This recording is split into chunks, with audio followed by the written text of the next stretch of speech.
Friends finally मैं आपके लिए मोस्ट इंपॉर्टेंट वीडियो लेके आ गया हूं जो है क्लास 12 मैथ्स का 5 मोस्ट इंपॉर्टेंट 2, 3 और 5 मार्क्स के क्वेश्चन। ठीक है, ध्यान रखिएगा ये वीडियो ये question strictly as per the CBSE reduce syllabus 2021 होने वाला है और ये 5 क्वेश्चन आपका एनसीईआरटी एग्जाम्पलर से भी है और सीबीएसई में ऑलरेडी पूछा जा चुका है और मोस्ट रिपीटेड टाइप भी आप लोग समझ सकते हैं। ठीक है, तो प्लीज ये वीडियो को आप लोग लास्ट तक देखिएगा क्योंकि काफी ज्यादा सुपर डुपर इंपॉर्टेंट ये वीडियो आपके लिए होने वाली है। तो बिना आपका टाइम वेस्ट किए सीधा हम लोग चलते हैं क्वेश्चन नंबर 1 की तरफ। ध्यान रखिएगा कि प्लीज आप लोग मेरे साथ साथ एक नोटबुक खोल लीजिएगा और मैं जैसे ही कोई क्वेश्चन को करवाता हूं उससे पहले आपको वीडियो को पॉज करना है, देन आपको खुद से ट्राई करना, फिर मैं आपको बताऊंगा, आप सॉल्यूशन देख लीजिएगा। ठीक है,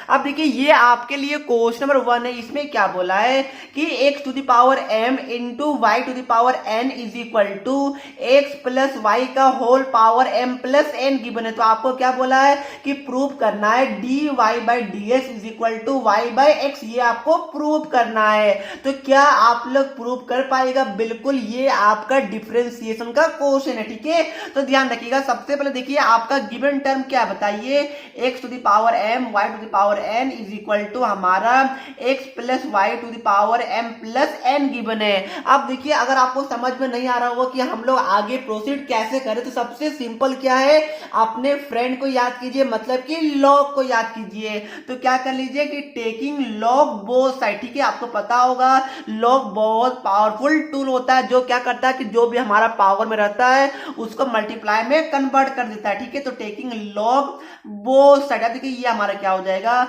ये हमारा हो जाएगा log x to the power m into y to the power n is equal to हमारा log x plus y to the power क्या हो जाएगा बताइए, m प्लस n हो जाएगा। अब देखिए मैं इसको आगे लेके जाऊं उससे पहले मैं आपको लॉग का 2 प्रॉपर्टीज बताता हूं जो आपको ऑलरेडी पता होगा, फिर भी मैं आपको बता देता हूं। ठीक है, कि अगर आपका log p to the power q रहेगा तो इसका आंसर आपका q मल्टीप्लाई में आ जाता है और लॉग p हो जाता है। एक और बताता हूं, अगर आपका लॉग के साथ 2 टर्म आपस में मल्टीप्लाई रहेगा, for example log m into n, तो आपका लॉग m प्लस आपका लॉग n में ब्रेक हो जाता है। तो ये 2 प्रॉपर्टीज को आप लोग ध्यान में रखिएगा। अभी मैं यही यूज करने वाला हूं। तो यहाँ पर देखिए ये क्या, ये हमारा पहला टर्म है, ये हमारा दूसरा टर्म है। तो क्या हो जाएगा, ये वाला प्रॉपर्टीज में डिस्ट्रीब्यूट हो जाएगा। तो ये हमारा log x to the power m plus आपका log y to the power n हो जाएगा। यहाँ पर क्या हो जाएगा बताइए, जो हमारा पावर में वो हमारा मल्टीप्लाई में आ जाता है तो m प्लस n हो गया और ये हमारा क्या हो गया, लॉग x प्लस y हो गया। यहाँ तक क्या आप सभी को समझ में आ गया?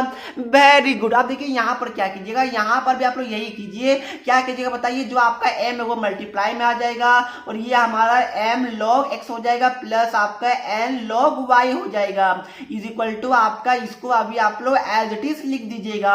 अब क्वेश्चन में वापस से आप लोग एक बार नजर डालिए, क्वेश्चन में क्या बोला बताइए, आपको फर्स्ट ऑर्डर डेरिवेटिव मतलब कि dy बाय dx निकालना है। तो क्या कीजिए, सिंपली आप लोग इसको डिफरेंशिएट कर दीजिए। किसके रेस्पेक्ट में बताइए, आपको dy बाय dx निकालना है तो डिफरेंशिएट विद रेस्पेक्ट टू हम लोग x कर देते हैं। तो आपका क्या हो जाएगा, m आपका कांस्टेंट है तो बाहर हो जाएगा, log x का आपका 1/x हो जाता है। डिफरेंशिएशन की बात कर रहा हूं। ठीक है, और n आपका कांस्टेंट है, बाहर आ जाएगा। कि जो भी आपका कांस्टेंट टर्म होता है अगर वो कोई भी वेरिएबल के साथ मल्टीप्लाई होता है तो वो हमारा बाहर आ जाता है।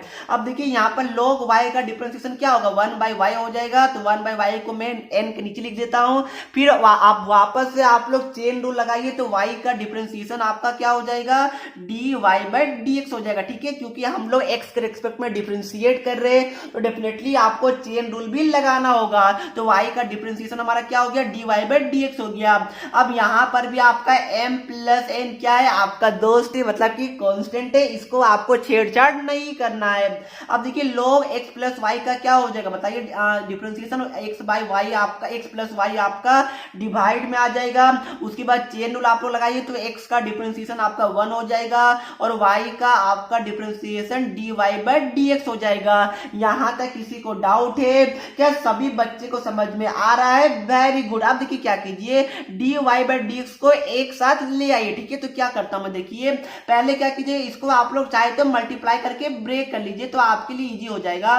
तो मैं क्या करता हूं, पहले मैं ये दोनों को मल्टीप्लाई करता हूं, ठीक है। तो ये हमारा क्या हो जाएगा, m plus n by x plus y हो गया और प्लस हमारा क्या हो गया, d y by d x हो गया। फिर यहां पर हमारा m plus n by x plus y हो गया। अब क्या कीजिए, d y by d x का जो टर्म है उसको आप लोग एक साइड ले आइए। तो मैं अगर इसको लेफ्ट साइड लेके आता हूं तो ये हमारा क्या हो जाएगा बताइए, n बाई वाई हो जाएगा। यहां से आपका माइनस क्या हो जाएगा, m प्लस एन बाई आपका यहाँ पर x प्लस वाई हो जाएगा और इज इक्वल टू क्या होगा बताइए, इसको आप लोग एज इट इज कॉपी कर दीजिए तो m प्लस एन और डिवाइड में x प्लस वाई। फिर ये वाला टर्म आपका राइट साइड में आ जाएगा तो माइनस m बाई एक्स आ जाएगा। यहां तक किसी को डाउट है क्या? समझ में आ रहा है? देखिए ये क्वेश्चन आपका 3 मार्क्स में भी पूछा जा सकता है और 5 मार्क्स में भी पूछा जा सकता है। अब देखिए यहां से क्या करना, अब तो आपको एलसीएम लेना है। तो क्या आपको एलसीएम लेने आता है या फिर मैं सिखाऊं? मेरे हिसाब से आप सभी को आता होगा। तो इसका एलसीएम क्या हो जाएगा, y into x plus y हो जाएगा। अब क्या कीजिए, इसको आप लोग मल्टीप्लाई कीजिए तो ये आपका एन एक्स हो जाएगा प्लस आपका एन वाई हो जाएगा और ये आपका क्या हो जाएगा बताइए, माइनस वाई एम और माइनस वाई एन हो जाएगा। क्या आपको अच्छी से दिख रहा है? देखिए थोड़ा छोटा हो गया बट मेरे हिसाब से आपको क्लियरली विजिबल होगा। अब देखिए यहां पर भी आप लोग क्या कीजिए, ऐसे कीजिए, एलसीएम ले लीजिए तो आपका क्या आ जाएगा बताइए, x इंटू आपका x प्लस वाई आएगा, बिल्कुल आएगा। यहां पर आपका क्या हो जाएगा बताइए, एम एक्स हो जाएगा प्लस एन एक्स हो जाएगा, फिर माइनस आपका एम एक्स और माइनस आपका एन वाई हो जाएगा। क्या यहां तक आप सभी को क्लियर है? बिल्कुल होगा। अब देखिए क्या होगा, ये x प्लस वाई ये x प्लस वाई हमारा कैंसिल हो रहा है, बिल्कुल हो रहा है। अब देखिए क्या आपका और भी कुछ कैंसिल हो रहा है? अगर कैंसिल हो रहा है तो आपको क्या करना, काट देना, ठीक है। तो यहाँ पर देखिए, यहाँ पर एन वाई है, यहाँ पर भी एन वाई है, तो ये हमारा कैंसिल हो जाएगा। यहाँ पर देखिए कुछ कैंसिल हो रहा है, बिल्कुल हो रहा होगा, एम एक्स और हमारा एम एक्स कैंसिल हो रहा है, ठीक है। तो हमारा क्या बच गया बताइए, d y by d x is equal to हमारा क्या बच गया, देखिए ये हमारा इंटू में है तो यहाँ पर हमारा बच गया n x minus y m बचा हुआ, ठीक है। और डिवाइड में हमारा क्या वाई है, बिल्कुल। और यहाँ पर हमारा क्या बच गया बताइए, एन एक्स माइनस हमारा वाई एम यहाँ भी बचा हुआ और डिवाइड में आपका क्या बचा हुआ है, एक्स बचा हुआ है। तो देखिए ये वाला टर्म और ये वाला टर्म भी हमारा कैंसिल हो गया। तो हमारा क्या आ गया, d y by d x is equal to हमारा वाई बाई एक्स आ गया। और हमें प्रूफ भी क्या करना, देखिए हमें प्रूफ भी यही करना था। तो देखिए कितना ज्यादा सिंपल क्वेश्चन है और मेरे हिसाब से सभी बच्चे 3 या फिर 5 मार्क्स इजीली स्कोर कर देंगे अगर ये क्वेश्चन आपके एग्जाम में आता है तो, ठीक है। ध्यान रखिएगा एनसीईआरटी एग्जाम्पलर का क्वेश्चन है प्लस ये ऑलरेडी सीबीएसई बोर्ड में पूछा जा चुका था। तो मेरे हिसाब से पहला क्वेश्चन आपका डन हो गया। तो क्या यहां पर मैं टिक मार, चलिए मैं यहां पर टिक मार लेता हूं कि पहला क्वेश्चन डन हो गया। अब देखिए मैं सेकेंड क्वेश्चन के ऊपर जंप नहीं कर रहा हूं, मैं डायरेक्टली अब करता हूं जंप आपके लास्ट क्वेश्चन में, ठीक है। हम लोग ऐसा ही करेंगे, पहले पहला क्वेश्चन, फिर हमारा लास्ट क्वेश्चन, फिर सेकेंड क्वेश्चन, फिर हमारा सेकेंड लास्ट क्वेश्चन, ठीक है। हम लोग थोड़ा ऐसे ऐसे आगे बढ़ने वाले हैं। अब देखिए यहाँ पर क्वेश्चन क्या बोला है कि फाइंड द वैल्यू, मैं इसको वापस लिखता हूँ। देखिए आपको बोला है कि find the value of sine inverse, आपका अंदर में क्या है, कोस ऑफ 33 पाई बाई 5 है, ठीक है। और आपको क्या बोला है, आपको बोला है कि इसका आपको प्रिंसिपल वैल्यू निकालने, आपको इसका वैल्यू निकालना है, ठीक है। तो क्या आपको यहां तो समझ में आ रहा है? आप बताइए कि इसको आप लोग कैसे प्रोसीड कीजिएगा। तो सबसे पहले देखिए जो आपका ब्रैकेट के बाहर है वो आपका साइन इनवर्स है, तो अंदर आपको कैसे भी करके अपना पूरा जी जान लगा दीजिए, बट कैसे भी करके आपको अंदर साइन लाना पड़ेगा, तभी तो ये दोनों हमारा कैंसिल होगा। क्या आपको समझ में आ रहा है? बिल्कुल आ रहा होगा। तो देखिए आपको कोस को क्या करना है, साइन में कन्वर्ट करना, ठीक है। तो पहले देखिए 33 पाई मतलब क्या है, बहुत ज्यादा, ठीक है। तो पहले इसको आप लोग थोड़ा छोटा कीजिए। कैसे कीजिएगा, देखिए ये हमारा sine inverse as it is रह जाएगा, कोस को यहाँ पर 33 पाई बाई 5 को आप लोग कैसे ब्रेक कीजिएगा? अगर मैं इसको 6 पाई प्लस 3 पाई बाई 5 में क्या मैं ब्रेक कर दूं, क्या इससे हमारा कुछ प्रॉब्लम होगा? मेरे हिसाब से नहीं होगा। हमने क्या किया कि इसको आप लोग एलसीएम लीजिएगा तो वापस से आपका 33 पाई बाई 5 ही आ जाएगा। अब देखिए ये हमारा क्या होता है, ये हमारा यहाँ पर पाई होता है और यहाँ पर हमारा 2 पाई 4 पाई और यहाँ पर हमारा 6 पाई भी होता है। यहाँ तक आपको पता होगा। तो अब आप लोग सोचिए कि इसको हम लोग आगे लेके कैसे जाने वाले हैं। तो देखिए यहाँ पर क्या है, 6 पाई में हम लोग कुछ ऐड करें, ठीक है। तो ऐड करें मतलब कि एंटी क्लॉकवाइज, मतलब कि ये हमारा फर्स्ट क्वाड्रेंट में आ रहा है और फर्स्ट क्वाड्रेंट में हमारा सभी ट्रिग्नोमेट्रिक फंक्शन क्या होता है, पॉजिटिव होता है। ये आपको पता होगा। तो और आपको पता होगा कि आपका 2 पाई 4 पाई या फिर ये सब में आपका कोस ही रहता है, साइन आपका साइन ही रहता है। तो ये हमारा क्या हो जाएगा, साइन इनवर्स हो जाएगा और ये आपका हो जाएगा कोस 3 पाई बाई 5 हो जाएगा। क्या यहां तक आप सभी को समझ में आ गया? Very good. बट हमारा काम क्या है कि अंदर में आपको क्या करना है, साइन लाना, ठीक है। तो आपको पता होगा कि पाई बाई 2 में हम लोग कुछ ऐड या फिर सब्ट्रैक्ट करते हैं तो उस केस में क्या होता है बताइए, उस केस में आपका कोस साइन में बदल जाता है। तो हम क्या करेंगे, देखिए साइन इनवर्स को तो आपको छूना ही नहीं है, फिर आपको क्या करना है कि कोस पाई बाई 2 के टर्म लिखना है ताकि जो आपका कोस है वो हमारा साइन के टर्म में चेंज हो जाए। तो आप बताइए कि हम लोग पाई बाई 2 में क्या ऐड या फिर क्या सब्ट्रैक्ट करेंगे जो हमारा 3 पाई बाई 5 आ जाए। अगर मैं पाई बाई 2 में अगर मैं ऐड करता हूं पाई बाई 10 तो क्या ये हमारा आएगा, देखिए मैं एलसीएम लेता हूं, ये हमारा क्या हो गया 5 पाई हो गया और ये हमारा पाई हो गया, मतलब कि ये हमारा 6 पाई बाई 10 हो गया। तो ये हमारा 3 पाई बाई 5 हो गया। मतलब क्या करूंगा मैं बताइए, पाई बाई 2 में मैं पाई बाई 10 को ऐड कर देता हूं, ठीक है। ऐसा मैंने इसलिए किया क्योंकि आपको पता होगा कोस 90 प्लस समथिंग आपका क्या दे देता है, साइन दे देता है और हमें साइन चाहिए। तो ये दोनों हमारा कैंसिल होगा। क्या आपको समझ में आ रहा है? बिल्कुल आ रहा होगा। तो ये आपका क्या हो जाएगा बताइए, ये हमारा sine inverse as it is हो गया। अब देखिए पाई बाई 2, ठीक है, यहां पर आता है आपका पाई बाई 2 आता है। तो पाई बाई 2 में हमने समथिंग ऐड किया तो ये हमारा सेकेंड क्वाड्रेंट में आएगा और सेकेंड क्वाड्रेंट में आपको अच्छे से पता होगा जो आपका प्यारा सा नन्हा सा दोस्त जो आपका कोस होता है वो आपका नेगेटिव होता है, ठीक है। तो ये हमारा क्या हो जाएगा, माइनस साइन आपका पाई बाई 10 हो जाएगा। क्या यहां तक आपको समझ में आया? अब क्या कीजिए, माइनस आपका बाहर आ जाएगा तो ये हमारा क्या हो जाएगा, माइनस साइन इनवर्स हो जाएगा, साइन आपका पाई बाई 10 हो जाएगा। अब देखिए ये दोनों हमारा कैंसिल हो जाएगा तो आपका क्या बचेगा, डायरेक्ट बच गया माइनस पाई बाई 10 बच गया और ये आपका आंसर होगा। और ये आपका 2 मार्क्स का क्वेश्चन है और सीबीएसई का फेवरेट क्वेश्चन है और एनसीईआरटी एग्जाम्पलर का भी क्वेश्चन है, ठीक है। तो ये बात को ध्यान रखिएगा, ये क्वेश्चन मैंने थोड़ा टाइम लिया ताकि हर एक बच्चे को एकदम अच्छे से क्लियर हो सके। तो क्या आपको समझ में आ गया? अगर समझ में आ गया तो वेरी गुड, अगर नहीं आया तो क्या करना, वीडियो को ये वाला क्वेश्चन को वापस से आपको रिपीट करना है। अब देखिए ये हमारे लिए क्वेश्चन नंबर 2 है। हमने क्या किया कि 1 को डन कर लिया है और हमने क्या किया, क्वेश्चन नंबर 5 को भी डन कर लिया, ठीक है। और अब हम लोग कहां पर आ रहे हैं, क्वेश्चन नंबर 2 में आ रहे हैं। अब देखिए यहाँ पर क्या गिवन है कि a plus b plus c is equal to हमारा पाई गिवन है। तो आपको क्या बोला है कि ये डिटरमिनेंट का आपको वैल्यू निकालना। देखिए काफी सिंपल क्वेश्चन है और यकीन मानिए 3 मार्क्स का क्वेश्चन है। सीबीएसई में ऑलरेडी 2016 में पूछा जा चुका है और बहुत ही ज्यादा हलवा क्वेश्चन है, ठीक है सर। कैसे हलवा क्वेश्चन मैं आपको बताता हूं।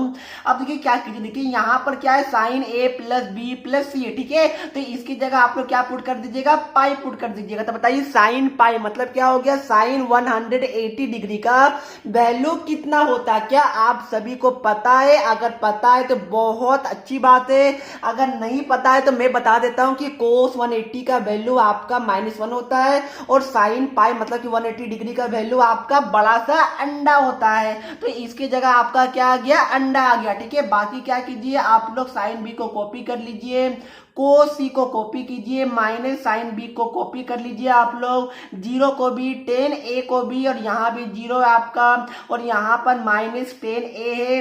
अब यहाँ पर ध्यान रखिए, यहाँ पर क्या है, कोस ए प्लस बी है, ठीक है। तो यहाँ से आपका ए प्लस बी का वैल्यू क्या निकलेगा बताइए, पाई माइनस सी निकल जाएगा। तो क्या कीजिए, ए प्लस बी की जगह आप लोग पाई माइनस सी को पुट कर दीजिए। अब बताइए आप लोग कि पाई मतलब कहाँ हो गया, यहाँ पर हो गया, और पाई में हम लोग कुछ सब्ट्रैक्ट कर रहे हैं, ठीक है। तो आपका क्लॉकवाइज जाएगा, मतलब कि सेकेंड क्वाड्रेंट में हो गया। तो सेकेंड क्वाड्रेंट में आपका कोस नेगेटिव होता है, ठीक है, और कोस यहाँ पर पाई है तो कोस आपका कोस ही रहेगा। तो ये आपका क्या हो जाएगा, माइनस कोस सी हो जाएगा। तो यहाँ पर क्या लिख दीजिए, माइनस कोस आप लोग सी लिख दीजिएगा। क्या यहां तक हर एक बच्चे को क्लियर है? क्या आप सभी को समझ में आ गया? Very good. तो आप बताइए कि हम लोग इसको आगे लेके कैसे जाएंगे, ठीक है। तो आप क्या कीजिए, सिंपली आप लोग एक्सपेंड कर दीजिए। तो मैं यहाँ पर क्या करूंगा, रो 1 के थ्रू एक्सपेंड कर रहा हूं, ठीक है। तो एक्सपेंडिंग थ्रू क्या बताइए, एक्सपेंडिंग थ्रू आपका रो 1 आप लोग क्या कर दीजिए, एक्सपेंड कर दीजिए। तो आपका क्या हो जाए बताइए, 0 में हम लोग कुछ मल्टीप्लाई करेंगे तो आपका 0 आएगा, इसको आप लोग छोड़ दीजिए, कोई मतलब ही नहीं बनता है। फिर आपका माइनस क्या आ जाएगा, साइन बी आ जाएगा। आप क्या कीजिए, ये वाले कॉलम को छुपा लीजिए, ये वाले रो को छुपा लीजिए। आपका क्या बच गया, आपका बच गया माइनस साइन बी, यहाँ पर माइनस कोस सी बच गया। फिर आपका यहाँ पर टेन ए, और यहाँ पर आपका क्या क्या है, बड़ा सा अंडा है, ठीक है। फिर क्या हो जाएगा बताइए, यहाँ पर आपका प्लस आपका कोस सी हो जाएगा। फिर क्या कीजिए, ये वाले कॉलम और ये वाले रो को छुपा लीजिए। आपका क्या बचेगा बताइए, माइनस साइन बी बच गया, माइनस कोस सी बच गया, ये आपका 0, और ये आपका माइनस टेन ए बच गया। क्या यहां तक आप सभी को क्लियर हुआ? कोई बच्चे को डाउट है? मेरे हिसाब से नहीं होगा। तो ये आपका 0 इसको हटा लीजिए, आप लोग कोई मतलब ही नहीं बनता है। तो ये आपका माइनस साइन बी हो गया। इसको क्या कीजिए, आप लोग मल्टीप्लाई कीजिए, तो समथिंग इंटू 0 आपका 0 हो जाएगा। फिर माइनस है, और यहां पर भी माइनस है, तो माइनस माइनस आपका प्लस हो जाएगा। तो ये आपका क्या हो जाएगा बताइए, टेन ए, फिर आपका कोस सी हो जाएगा। यहाँ पर भी ऐसा कीजिए, प्लस कोस सी आपका एज इट इज आ जाएगा। फिर यहाँ पर माइनस माइनस आपका प्लस हो जाएगा, तो साइन बी, फिर आपका क्या हो जाएगा, टेन ए हो जाएगा, माइनस आपका 0 हो जाएगा, क्योंकि आपको पता होगा 0 इंटू समथिंग आपका 0 होता है। तो देखिए अब आपका क्या बच गया, आपका हो गया माइनस साइन बी, टेन ए कोस सी हो गया, और यहाँ पर आपका क्या बच गया, प्लस कोसी साइन बी, और आपका टेन ए बच गया। क्या यहां तक आप सभी को समझ में आ गया? Very good. तो अगर आपको यहां तक समझ में आ गया, तो क्या आपको कोई चीज चमक रहा है? मेरे आंख में कोई चीज बहुत ही ज्यादा चमक रहा है। सर क्या चमक रहा है, मुझे भी तो बता दीजिए। ये साइन बी है, टेन ए आपका यहाँ पर कोसी है, यहाँ पर प्लस और यहाँ पर नेगेटिव। मतलब क्या हो गया कि ये दोनों हमारा कट गया, और डायरेक्ट हमारा आंसर क्या आ गया, बड़ा सा लड्डू आ गया, ठीक है। तो कितना सिंपल क्वेश्चन था। देखिए 3 मार्क्स तो आपको फ्री में क्वेश्चन देके जा रहा है। क्या कुछ क्वेश्चन में हार्ड था? क्या मैंने कुछ एक्स्ट्रा आपको समझाया? जी बिल्कुल नहीं। मैंने क्या किया, बस जो जो स्टेप होता मैंने फॉलो किया है, और आपका आंसर आ गया है। तो अगर आप सभी को समझ में आ गया, तो देखिए यहां पर अब आप लोग क्या कीजिए, क्वेश्चन नंबर 3 कीजिए, ठीक है। क्वेश्चन नंबर 3 है, ये भी आपके लिए काफी ज्यादा सिंपल क्वेश्चन है, और बहुत ज्यादा आपका इंपॉर्टेंट है, और कॉन्सेप्ट यहां पर बहुत ही अच्छा वाला लगने वाला है। अब देखिए क्वेश्चन क्या बोला है कि आपको मैट्रिक्स एक्स निकालना है, और आपको क्या गिवन है, ये वाला आपको टर्म गिवन है। अब देखिए यहाँ पर ये हमारा एक्स है, और ये हमारा क्या बताइए, 1 4 2 5 3 6 है, और यहाँ पर आपका क्या है, -7 2 है, -8 4 है, और आपका -9 6 है। अब एक बार ध्यान रखिए, यहाँ पर थोड़ा सा कॉन्सेप्ट आपको लगाना पड़ेगा। सर ऐसा क्यों बोल रहे हैं? क्योंकि ये कॉन्सेप्ट, ये जो आपका क्वेश्चन ये काफी ज्यादा क्या है बताइए, अंडरस्टैंडिंग है, और यहाँ पर कॉन्सेप्ट आपको लगाना होगा बहुत ही अच्छे से, ठीक है। आप देखिए कि 2 मैट्रिक्स यहाँ पर क्या गिवन है कि एक्स ये मैट्रिक्स है, ध्यान रखिएगा कोई आपका न्यूमेरिकल वैल्यू नहीं है, एक्स आपका एक मैट्रिक्स है, ठीक है। ये बात को आप लोग ध्यान में रखिएगा। तो आप बताइए, देखिए एक्स को हम लोगों ने क्या किया कि ये दूसरे मैट्रिक्स के साथ मल्टीप्लाई किया है। तो आप मुझे ये बताइए कि एक्स का ऑर्डर क्या होगा। तो हम लोग ये दोनों चीज को मल्टीप्लाई कर सकते हैं। मैं आपको बताता हूं मैं बोलना क्या चाह रहा हूं। मैं मान लेता हूं कि जो आपका एक्स का मैट्रिक्स का जो ऑर्डर होगा वो आपका पी बाई क्यू ऑर्डर का, ठीक है। और देखिए यहाँ, और देखिए इसको अगर मैं बी मान लूं, देखिए इसको मैं क्या मान रहा हूं कि मैट्रिक्स में बी मान रहा हूं, तो आप बताइए कि बी का ऑर्डर हमारा क्या गिवन है, बताइए। तो आप अच्छे से देख पा रहे होंगे यहाँ पर नंबर ऑफ रो आपका 2 है और नंबर ऑफ कॉलम आपका 3 है, तो ये आपका 2/3 ऑर्डर का है। और अगर मैं इसको सी मैट्रिक्स बोलूं तो बताइए कि सी का ऑर्डर आपका क्या गिवन है, बताइए। तो अच्छे से देख पा रहे होंगे ये भी हमारा 2/3 ऑर्डर का है। तो क्या आपको यहां तक कुछ समझ में आया? क्या यहां से आपको कुछ रास्ता दिख रहा है कि हम लोग आगे कैसे बढ़ेंगे? मैं बताता हूं। देखिए दो मैट्रिक्स, सबसे पहले ध्यान रखिएगा, दो मैट्रिक्स आपस में मल्टीप्लाई तभी हो सकते हैं जब आपका पहला मैट्रिक्स का नंबर ऑफ आपका कॉलम एंड आपका दूसरा मैट्रिक्स का नंबर ऑफ रो आपस में इक्वल होगा, तो ही हम लोग दो मैट्रिक्स को मल्टीप्लाई कर सकते हैं, ठीक है। मतलब क्या हो गया कि जो आपका Q और जो आपका 2 है ये दोनों हमारा इक्वल होगा। मतलब यहां से आपको पता चल गया कि जो आपका Q है वो हमारा 2 होने वाला, ठीक है। तो देखिए अब हमारा क्या बन गया, ये हमारा बन गया, ये हमारा P/2 ऑर्डर का बन गया। और ये हमारा क्या है बताइए, जो हमारा बी मैट्रिक्स जो हमने माना है ये हमारा 2/3 ऑर्डर का है। और देखिए जो हमारा रिजल्टेंट गिवन है वो हमारा 2/3 ऑर्डर का है। क्या यहां तक आपको समझ में आ रहा है? Very good. अब ध्यान रखिएगा कि दो मैट्रिक्स को मल्टीप्लाई करने के बाद जो हमारा रिजल्टेंट मैट्रिक्स बनता है, बताइए वो हमारा क्या बनता है? तो वो हमारा बनता है number of row of first matrix and आपका number of column of second matrix. मतलब क्या हो गया कि ये हमारा P/3 ऑर्डर का मैट्रिक्स बनने वाला है, ये दोनों को मल्टीप्लाई करने के बाद, ठीक है। तो यहां से देखिए, और ये हमारा किसके इक्वल गिवन है, ये हमारा 2/3 ऑर्डर के इक्वल गिवन है। अब ध्यान रखिएगा दो मैट्रिक्स आपस में इक्वल तभी होता है जब आपका दोनों का ऑर्डर आपका सेम होता है। देखिए यहाँ पर 3 और 3 सेम है, बिल्कुल है, और यहाँ पर 2 है, तो P का ऑर्डर भी आपका, मतलब P का वैल्यू भी या फिर P का ऑर्डर भी 2 होना पड़ेगा, तो ही ये दोनों मैट्रिक्स आपस में इक्वल हम लोग कर सकते हैं। तो यहाँ से क्या हो गया, P का वैल्यू हमारा 2 आ गया। तो यहाँ पर देखिए हमने क्या माना था कि जो X का जो ऑर्डर है, जो X मैट्रिक्स का जो ऑर्डर है वो हमारा P/Q का है, ठीक है। और जो हमारा P है, बताइए P हमारा क्या आ गया, P का वैल्यू हमारा 2 आ गया और Q का वैल्यू भी हमारा 2 आ गया। मतलब क्या हो गया, जो हमारा X मैट्रिक्स है उसका ऑर्डर हमारा 2/2 हर हालत में होगा। अगर होगा तो ही हम लोग मल्टीप्लाई और इक्वलिटी का साइन कर सकते, ठीक है। मतलब कि दो मैट्रिक्स आपस में मल्टीप्लाई तभी होगा और इक्वल, मतलब कि ये वाला जो कंडीशन है ये हमारा सेटिस्फाई तभी होगा जब हमारा X मैट्रिक्स का ऑर्डर 2/2 का होगा। तो क्या कीजिए आप लोग 2/2 ऑर्डर का कोई भी मैट्रिक्स मान लीजिए, ABCD मान लीजिए। अब क्या कीजिए, ये दोनों को मल्टीप्लाई कीजिए, दोनों को आपस में इक्वल कीजिएगा, कंपेयर कीजिएगा, ABCD का वैल्यू आ जाएगा और आपका फाइनल आंसर भी आ जाएगा, ठीक है। तो मैंने आपको कंप्लीट हिंट दे दिया है, बाकी आपको क्वेश्चन तो खुद से सॉल्व करना ही पड़ेगा। मैंने क्या किया है, आपको हिंट दे दिया, ठीक है। तो क्या आपको समझ में आ गया? समझ में आ गया तो बहुत ही ज्यादा अच्छी बात है। बाकी मल्टीप्लाई करना, इक्वल करना, वो कंपेयर करना, ये सब तो आपको पता ही होगा।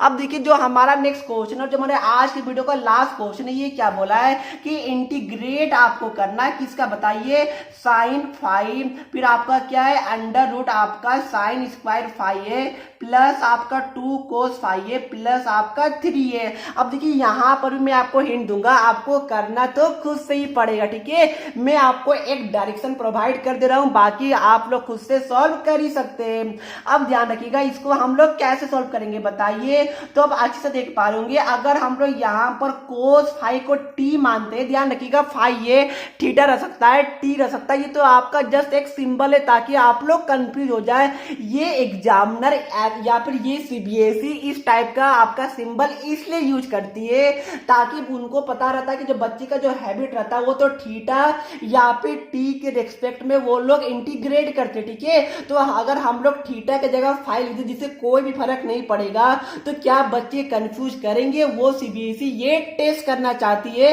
तो मेरे जितने भी स्टूडेंट है वो तो मुझे पता है बिल्कुल भी कंफ्यूज नहीं करेंगे। तो ध्यान रखिएगा अगर मैं cos 5 को t मानता हूं तो आपका ऊपर वाला टर्म हमारा आ जाएगा, बट उसमें एक गलती हो जाएगा कि नीचे भी आपका sin स्क्वायर 5 है तो वहां पर आप लोग फंस जाएगा। तो आप लोग क्या कीजिएगा बताइए, आप लोग कुछ भी मत कीजिए, बस आप लोग sin साइन स्क्वायर को कोस स्क्वायर के टर्म में चेंज कर दीजिए। कैसे कीजिएगा आपको अच्छे से पता होगा। Sine square five is equal to हमारा क्या हो जाएगा 1 माइनस कोस स्क्वायर फाइव होगा, आपको पता होगा। Sine square x plus cos square x is equal to आपका 1 होता है, तो वहां से मैंने ये चीज लगा दिया। अब आपका क्या बच गया प्लस 2 कोस फाइव प्लस आपका 3, ये आपका कहाँ है रूट के अंडर, ये बात को ध्यान रखिएगा। तो आगे हमारा क्या हो जाएगा, ये हमारा साइन 5 हो गया। इसको क्या कीजिए आप लोग थोड़ा सा देखिए 1 प्लस 3 क्या हो जाएगा 4 हो जाएगा, बिल्कुल हो जाएगा। तो आपका क्या बच गया बताइए 2 कोस 5 हो गया, और यहाँ पर आपका माइनस कोस स्क्वायर 5 हो गया, और यहाँ पर आपका प्लस 4 हो जाएगा। आप क्या कीजिएगा बताइए, अब आप लोग सिंपली कोस 5 को t मान लीजिएगा, आपका साइन 5 आ जाएगा। कैसे आ जाएगा मैं बताता हूं, देखिए आप लोग क्या कीजिए कि कोस 5 को t मान लीजिए, तो आपका minus sine 5 dx is equal to dt हो जाएगा। तो ये आपका क्या हो गया dt हो गया ऊपर में, और नीचे आपका क्या हो जाएगा बताइए 2t minus T square plus आपका 4 हो जाएगा। इसके बाद तो आपको खुद से करना है, कंप्लीटिंग द स्क्वायर मेथड का यूज करना है और आपका आंसर आ जाएगा। ठीक है, तो मैंने क्या किया आपको एक डायरेक्शन प्रोवाइड कर दिया ताकि आप ये क्वेश्चन को सॉल्व कर सके, और ये भी क्वेश्चन आपका 3 या फिर 5 मार्क्स का होने वाला है। तो ध्यान रखिएगा, मैंने आज का 5 क्वेश्चन आपको पूरे अच्छे से डिस्कस कर दिया ताकि सभी बच्चे को अच्छी समझ में आ सके, और ये 5 क्वेश्चन आपके लिए सुपर डुपर इंपॉर्टेंट होने वाला है। तो चलिए फ्रेंड, ये वीडियो को मैं फिलहाल यहीं पर समाप्त करता हूं। इसका पीडीएफ भी आपको डिस्क्रिप्शन बॉक्स में देखने को मिल जाएगा। तो चलिए फ्रेंड, मिलते हैं नेक्स्ट वीडियो में। अगर वीडियो थोड़ी सी भी अच्छी लगी तो वीडियो को लाइक शेयर सब्सक्राइब करना बिल्कुल भी नहीं भूलिएगा। तो पढ़ते रहिए। जय हिंद, जय भारत।